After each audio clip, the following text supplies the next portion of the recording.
Hi friends, welcome to గార్డలేష్ deep love towards nature and food. వంకాయలు మార్కెట్లో చాలానే దొరుకుతాయి, కానీ మనం పండించుకున్న వాటి టేస్ట్ అండ్ సాటిస్ఫాక్షన్ వేరే. ఒక చిన్న ఫ్యామిలీకి 3 to 4 వంగ మొక్కలు ఉంటే సరిపోతుంది.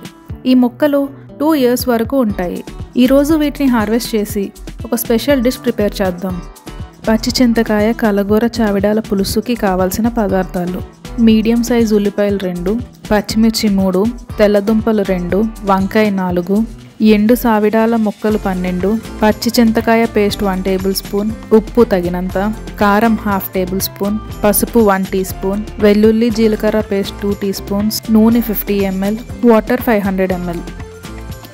ముందుగా స్టవ్ ఆన్ చేసి బాండి పెట్టుకుని 50 ml ఆయిల్ వేసుకుని బాగా శుభ్రం చేసి కడిగి ఉంచుకున్న ఎండి సావిడాల ముక్కలు వేసుకుని లో ఫ్లేమ్లో గోల్డెన్ కలర్ వచ్చే వరకు వేపుకుని తీసుకోవాలి.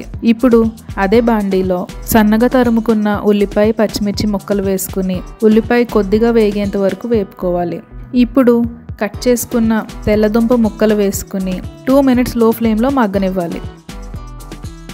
తరువాత వంకాయ ముక్కలు వేసుకుని మరో 2 minutes లో ఫ్లేమ్లో మగ్గనివ్వాలి. వంకాయ ముక్కలు కట్ చేసిన తర్వాత వాటర్లో వేసి ఉంచుకుంటే అవి నల్లబడకుండా ఉంటాయి.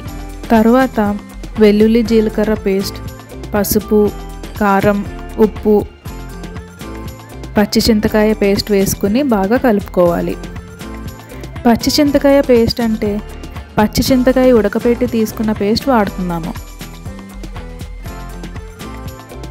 ఇప్పుడు ముందుగా వేపి ఉంచుకున్న సావిడాల ముక్కలు మరియు 500 ml వాటర్ వేసుకుని మొత్తం బాగా కలుపుకుని లో ఫ్లేమ్లో పులుసు చిక్కపడి మరియు తెల్లదుంపలు కుక్ అయ్యేంత వరకు కుక్ చేసుకోవాలి.